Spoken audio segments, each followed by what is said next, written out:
Christopher Reeve, the legendary Superman of the 1990s, will never be forgotten. At 33, his son, Will Reeve, has confirmed the rumors. Now, Will Reeve takes us back in time to a touching past, a different side of Christopher, and the incredible life lessons he learned. How did the loss test their relationship? What challenges did Christopher face in life? Discover Will Reeve's revelation about his father's legacy and confirm years-long rumors. The story of Christopher Reeve. Early beginning. New York City, a bustling metropolis, is where Christopher Reeve began his life. In addition to being a scholar, his father, Franklin Dolier Reeve, was also an author, poet, and educator. Christopher has mentioned in a number of interviews that he first desired to pursue a career in acting when he was 9 years old. The Nassau Street School and Princeton Country Day School were both excellent educational institutions for Christopher, who also had a strong intellectual background. He was included on the honor roll. While he was growing up, he had a connection with his father that was pretty challenging. He stated in a piece that he published in 1998 that his father's affection for his children appeared to be inextricably linked to their performance.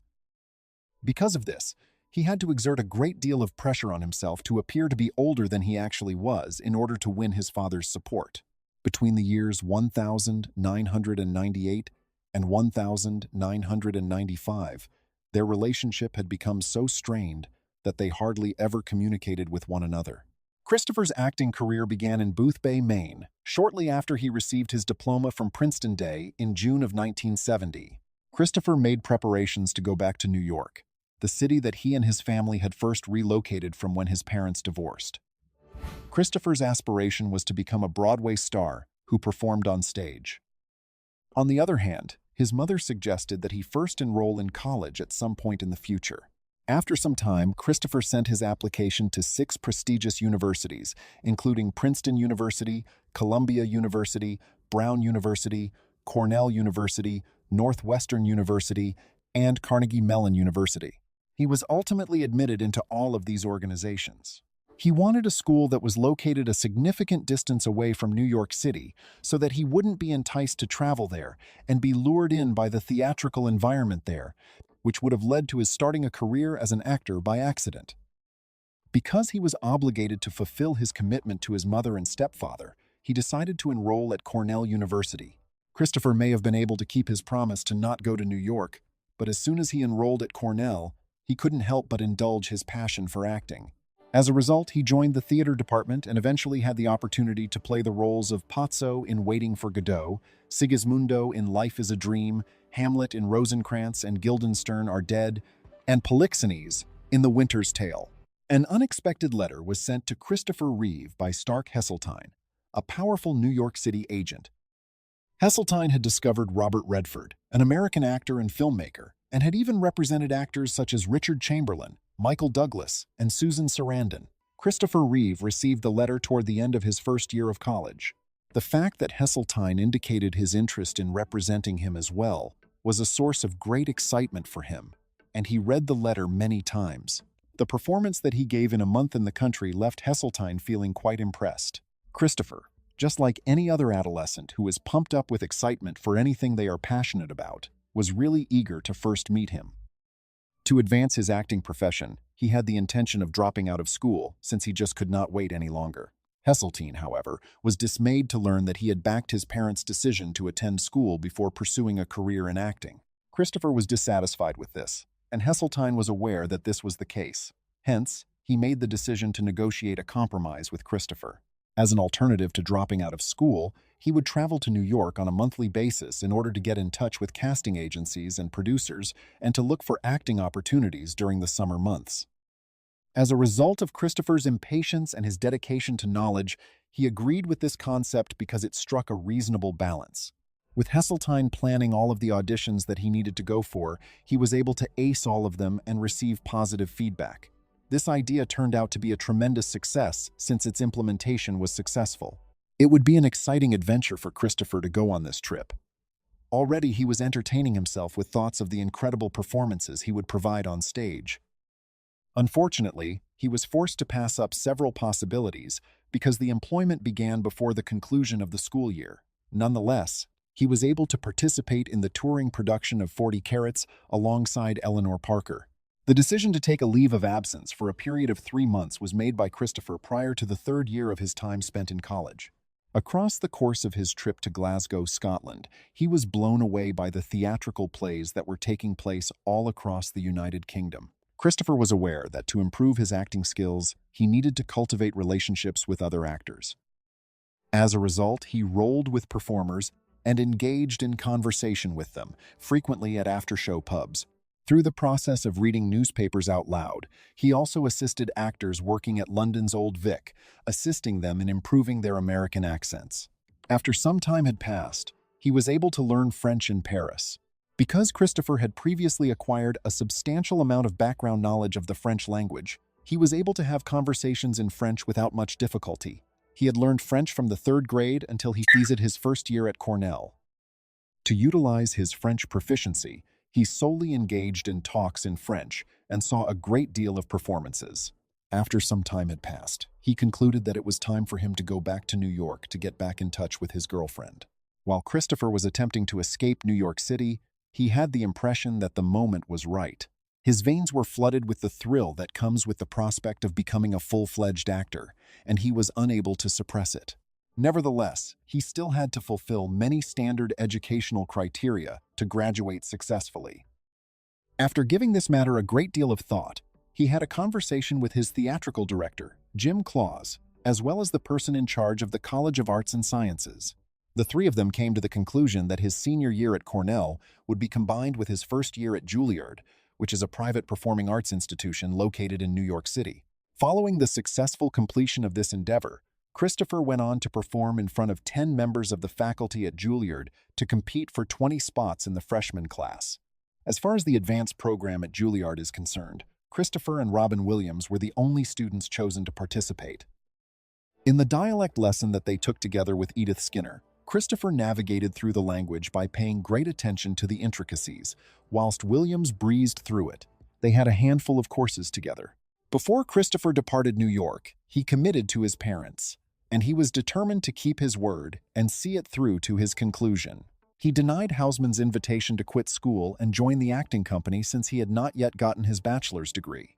Houseman's offer was made during the time when he was still in school. One of the ways that they attempted to persuade him was by telling him, "Mr. Reeve, it is essential that you develop into a serious classical actor. If, of course, they give you a shitload of money to do something else, then you should turn them down." It was important to Christopher to fulfill a pledge he had made, and he did so to the very end. Through the production of The Love Cure in 1974, Christopher and some other Juilliard students took theater to the core of the junior high school system in New York City. In the course of one of their stage performances, Christopher, who was playing the part of the hero, accidentally knocked out a row of lights that were located above him by drawing his sword out too far. He was utterly heartbroken since he believed that he had wrecked the play. But, to his utter amazement, he was applauded with the most enthusiastic standing ovation. His little audience was astonished at what had startled him, and this was the most enthusiastic applause he had ever gotten in his whole illustrious career. In the latter part of that year, Christopher received his Bachelor of Arts degree from Cornell University, where he had previously completed his first year of study at Juilliard. It was the beginning of his journey as a Hollywood actor when he kept his pledge to his parents and completed his vow accordingly. That is not the conclusion. Please continue to watch as we take a look at his professional life. Christopher Reeve's career. Following the completion of his education, Christopher pursued his desire by submitting an audition for the Broadway play A Matter of Gravity. During that audition, Katharine Hepburn, a well-known American actress who had a career as a leading lady in Hollywood that spanned 6 decades, put him in the role of her character's grandson in the play. Christopher's accomplishment of being recognized by such a lady was a significant achievement, but Christopher desired to accomplish more, so he challenged himself and worked on the set of the soap opera Love of Life. Unfortunately, he was unable to successfully juggle 2 occupations. The consumption of high-quality meals, candy bars, and coffee was not on his agenda. After entering the stage for the first time on the first night of the play's run, Christopher said his first line and then passed out. In addition to being undernourished, he was suffering from tiredness. This spurred Hepburn to respond, and she referred to him as a goddamn moron who does not consume enough amount of red meat. During the time that the doctor was treating him, an understudy completed his performance. Additionally, the physician suggested that he adopt a more nutritious diet. It turned out that the play received a lot of positive reviews, and both Hepburn and Christopher's friendship continued to develop throughout this time. It is possible that she was able to see that he would have such a prosperous future since she confessed that he would be a celebrity who would assist her in her later years. Christopher said, "I can't wait that long," affirming his belief in her religious beliefs. Because of their closeness, several gossip columns even began to speculate that they could be romantically involved. However, Christopher mentioned in an interview that she was 67 years old when I was just 22 years old, and I felt it was quite an honor. I have a strong belief that I was about equivalent to what she could have considered a kid or grandchild to be. Christopher made his debut in the film industry with a very small part as a junior officer in the 1978 submarine catastrophe thriller The Grey Lady Down, which featured Charlton Heston. Christopher's first appearance in a Hollywood film was a very small one. At a later time, he collaborated with his close friend William Hurt to perform in the play My Life at the Circle Repertory Company. Stark Heseltine informed me that he had been requested to audition for the major part of Clark Kent's Superman in the high-budget film Superman. This information was sent to him when he was performing in My Life. Christopher felt a surge of excitement at hearing this news. It appeared to him that all of his efforts were finally bearing fruit. Despite this, the casting director, Lynn Stalemaster, placed Christopher's photographs and CV on top of the list 3 times in a row, and the producers rejected them each time. But Stalemaster did not give in to the pressure. His pleading continued. Finally, a meeting was set up between the director of the film, Richard Donner, and the producer of the film, Ilya Salkind. Christopher was provided with a screenplay that was 300 pages long after the meeting, which indicates that the outcome of the meeting was favorable. On the other hand, Christopher began to engage in self-sabotage shortly after he received the news, while simultaneously rethinking his attitude to undertaking the job. By the late 1970s, the image of a man had transformed. Once upon a time, it was considered appropriate for a guy to exhibit tenderness and fragility. As far as I was concerned, the new Superman ought to be reflective of the modern masculine image. While he was describing the reasons why he went through that period of self-doubt, he spoke about it in an interview. In addition to the time of self-doubt, Christopher also had to deal with other challenges. Christopher was rather thin and slender, in contrast to Superman, who required a more robust build. David Prowse, the reigning champion of weightlifting in the United Kingdom, provided him with rigorous training for 2 months. Running in the morning, lifting weights for 2 hours, and jumping on the trampoline for 90 minutes were the components of his training regimen that he was instructed to do. Over time, Christopher was able to gain 30 pounds of muscle as a result of his intense training. When it came to the 3rd season of Superman, Christopher placed a greater emphasis on cardiovascular exercises. However, due to an unexpected appendectomy that he suffered in June of 1986, his training was briefly put on hold. Filmmaking provided Christopher with a wealth of knowledge and allowed him to broaden his horizons beyond the activities he would often engage in. He was completely unaware of the profound impact that this newly discovered enthusiasm would have on his life. Please continue to watch if you are interested in learning more about what took place. The life-changing accident. Christopher was never a horse lover in general. He was allergic to antihistamines, which he had to take. On the other hand, his relationship with horseback riding began in 1985, when he had to learn how to ride a horse for the film Anna Karenina. He went so far as to start training on Martha's Vineyard, and by 1989, he had begun competing in triathlons. Gradually, his allergies began to subside. While Christopher was working on the set of Village of the Damned, he bought a thoroughbred horse from the United States named Eastern Express. The horse was 12 years old, and Christopher nicknamed it Buck. To hone his skills, he trained regularly with Buck. In early 1996, they planned to move into the preparation phase for his triathlon. In less than 30 seconds, the atmosphere went from cheerful to bloody. Christopher was only able to move forward thanks to his efforts to get the horse to jump over the fence. During the time Christopher Reeve and his rider had the accident, Lisa Reed recounted the incident. Chris was a really big man. He put his whole upper body into the jump, but the horse, I don't know if it was afraid of the weight of Chris hanging over its head or just decided to back away from the jump. But the horse decided that it couldn't do it, and it backed off the jump. The description Reed gave paints a picture of a catastrophic disaster. The result was quite disastrous. Christopher was thrown forward over the horse and hit his head on the railing before falling to the ground. Helmut Boehm, the person in charge of organizing the horse competitions, ran to Christopher, who was lying motionless on the bench, and tried to wake him up quickly. When I arrived, he was unconscious. He didn't move at all. Helmut Boehm said that he had stopped breathing at that time. According to him, it seemed that Christopher had lost his life.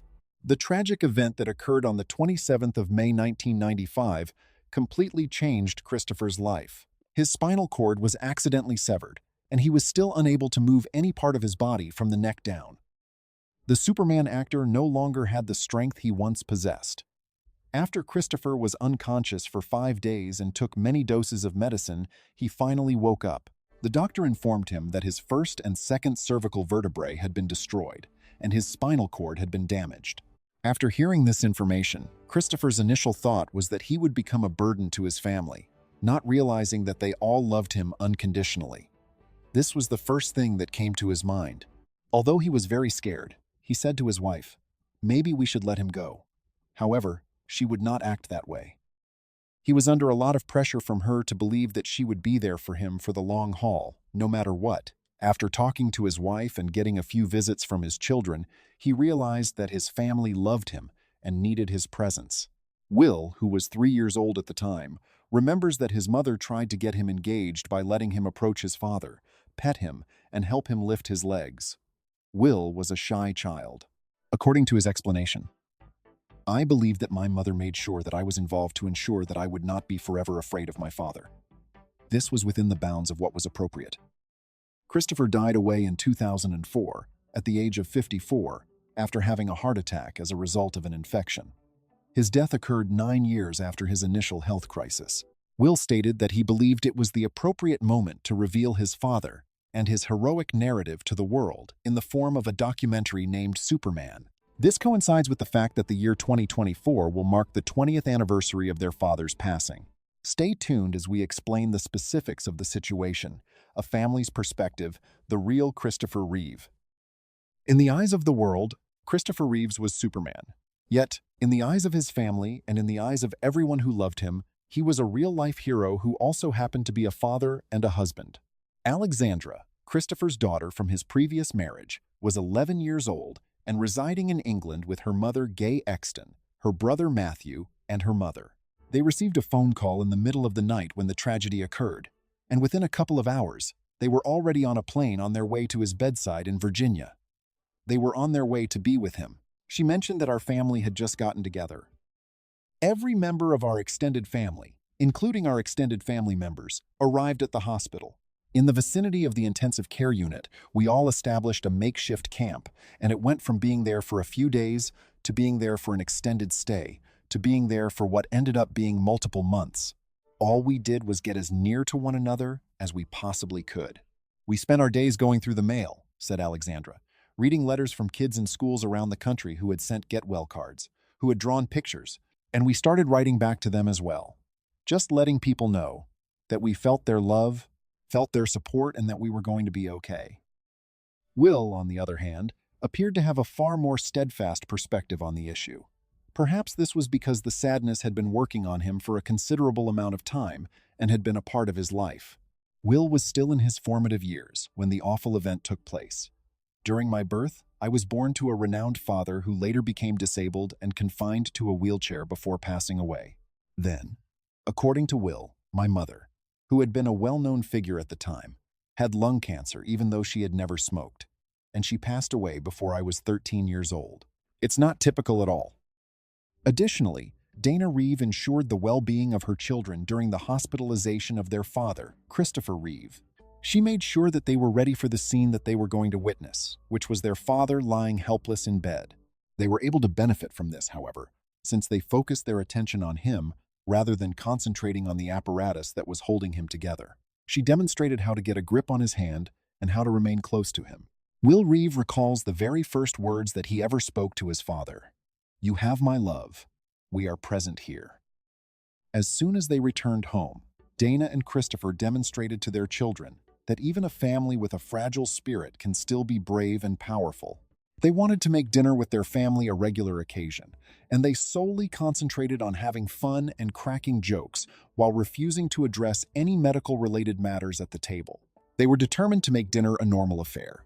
One of his brothers, Matthew, who was attending college at the time, came back with a present for their father. The reality was given a humorous twist by the presence of an eject button mounted on his wheelchair. God, someone is having a serious conversation with Christopher Reeve, and all of a sudden they glance at his wheelchair. They are simply seeing this eject button, and you can see a register on their face that tells you to ask, or not ask, what should we do? Will's heart continued to grieve for his mother, whose unexpected death altered the course of events, even as they loved these moments together. The death of Dana Reeve and the support of her colleagues. Will's mother, who had no history of smoking and had performed a eulogy for her husband 17 months before his passing, took a permanent sabbatical from Earth after she was diagnosed with lung cancer at the age of 46. This occurred after Will's father passed away before her. Will was particularly grieved by this, and in an interview, he vividly recalled memories of his mother singing around the home. He stated, "Mom was always singing, always. This was a very devastating experience for him. She never stops singing, whether she is preparing my food for after school or escorting me to bed. She is my constant companion." On the other hand, during the time when Will's mother was still living, he frequently voiced his displeasure with her loud singing, and in response, she would increase the level in order to torture him. When Will was talking about his mother in the interview, he became upset and expressed his regret that he had not encouraged her to sing more. Hindsight indeed is 20/20, but I wish I had urged her to sing more, because that is the first thing that comes to me whenever I think of her. Just the simple moments of safety, contentment, normalcy, and togetherness were all that was there throughout those times. Although we didn't need to be in the same room, I was aware of her whereabouts. I long for that. Subsequently, upon the passing of his mother, Will disclosed to individuals in an interview that he had gotten an exceptional amount of support from his family and friends. I moved in with our cherished neighbors, who were also our closest friends, and that has been such an extraordinary and improbable experience for the past almost 20 years. Will frequently contemplates the fact that his elder half-siblings, Matthew and Alexandra, have always shown their support for him. Additionally, they became parental figures to him in the same manner that his brothers did, and they were always there to provide him with love and support throughout his whole life. Will mentioned that Matthew and Alexandra, who have been a constant presence in my life, and not only during the challenging times, have been a source of tremendous strength, support, joy, and love for me. Everyone, in a sense, came through for us. He went on to say that he believed it was a scenario that required everyone to work together. In addition to the fact that we were lucky enough to reside in a town that was very close-knit, my maternal grandparents, Charles and Helen Marini, were extraordinary in their importance. We had large groups of friends, instructors, and coaches, as well as individuals from the past and people from the present, all of whom contributed in any way they could at any given time.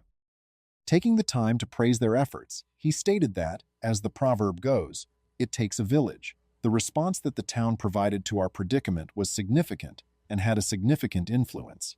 For Will, the loss of his mother Dana was a significant weight, despite the fact that he got a great deal of love and care from his mother's side of the family. In addition to that, he expressed how much he misses her and how he is still profoundly affected by her absence. My mother was maybe the most remarkable individual who ever walked the face of the world. My mother had a natural tendency to be compassionate and kind toward everyone she met. She had a penchant for providing care to others. There was no requirement for her to get up every morning and make the decision to look after our family. That was the kind of person she was. The legacy of the Reeves Superman, narrative of Christopher Reeves, provides the spectator with a very personal look into the life of the actor who has portrayed the role of Superman through the eyes of his children. Will Reeve, Matthew Reeve, and Alexandra Reeve relate anecdotes in this emotionally moving documentary that go beyond the cape and expose the guy who battled and loved life while also demonstrating his love for his family. The life of the actor was nearly legendary before the quadriplegic injury that ultimately led to his death in 1995 and forced him to use a wheelchair. His earliest experience in the acting world can be traced back to the theater, where he received his training at Juilliard with Robin Williams, who would go on to become a famous comic. Based on the information provided by Matthew Reeve, their relationship was not only amicable, but it was also quite similar to that of the brothers. Although he was known as Superman, Christopher Reeve was also a father to his children. Additionally, Matthew and Alexandra Reeve had the remarkable opportunity to witness their father perform the role of Superman in live events and films while they were children. Christopher was known to his children as a loving and active father, even though he was a celebrity. All of this, however, started to alter when their parents decided to divorce. When Reeve wedded to Dana Reeve in 1992, the documentary shows both the joy and the sadness that they experienced as a result of the marriage. In that year, their family was blessed with more joy when Will, who would later become their brother, joined the world. However, after Christopher's accident, that style of living underwent a significant transformation instead. Instantaneously, his sociable bodily existence was reduced to a state of utter immobility. To put it another way, as his son Matthew described it, Dad accepted the task with the same enthusiasm that he accepted every position in his life. The fact that Christopher Reeve was disappointed did not cause him to withdraw. Instead, he became the voice of support for those with disabilities. He went so far as to make an appearance at the Academy Awards in 1996 when he addressed the individuals in attendance. In addition, this has been one of the occasions when Matthew has felt the most proud of his father. This was not only the accomplishment of a single individual with a handicap, but rather a triumph for the whole population of individuals with disabilities. The couple established the foundation, which is now known as the Christopher and Dana Reeve Foundation, to do research on spinal cord damage and provide assistance to the families of those affected by the condition. Dana was more committed to increasing the level of comfort that paralyzed persons experience in their day-to-day lives, in contrast to Christopher Reeve, who focused largely on the hunt for a cure. Additionally, Dana Reeve was to Christopher, and how she played an essential role in the family. She was the glue, Will Reeve remarked of her. Undoubtedly, Dana was a remarkable lady, who possessed both strength and compassion. Moreover, it demonstrated how their connection with their father evolved throughout the course of their lives. Because they were unable to physically embrace their father, the act of touching became less important, and the only thing that remained was talking. As Alexandra was outlining their new method of bonding with her father, she stated that they had just chatted for a considerable amount of time. The Christopher and Dana Reeve Foundation is an organization that is committed to healing spinal cord injury by promoting innovative research and enhancing the quality of life for individuals and families who are afflicted by paralysis. Will and his siblings are now serving on the board of directors of the foundation. Will is on a quest that is both personal and emotional as he works to preserve the legacy of his parents. According to him, talking about my parents helps me to keep them in my mind. I feel extremely fortunate to have my kid as a member of our family. I want to exhibit my parents to a new generation that may not be familiar with their tales and reintroduce them to individuals who love them. I also want to show off my parents to people you may not know. In all honesty, the fact that we can bring them with us into this future that is so in need of heroes is a fantastic pleasure, he disclosed. As he reflected on the time when he had to part ways with something, he stated, "I told him that I loved him. For the sake of making him proud, I would do everything in my power." The marriage between Christopher and Dana was filled with joy, and they were joyous parents. We hope that you can gain a lot of insight from their narrative since life is full of optimism. Regarding the renowned Christopher Reeves, what are your thoughts on him? I would appreciate it if you could share your thoughts in the comment box below. Be sure to click the icon and subscribe to the channel. Click on the video that is going to be presented on your screen before you go.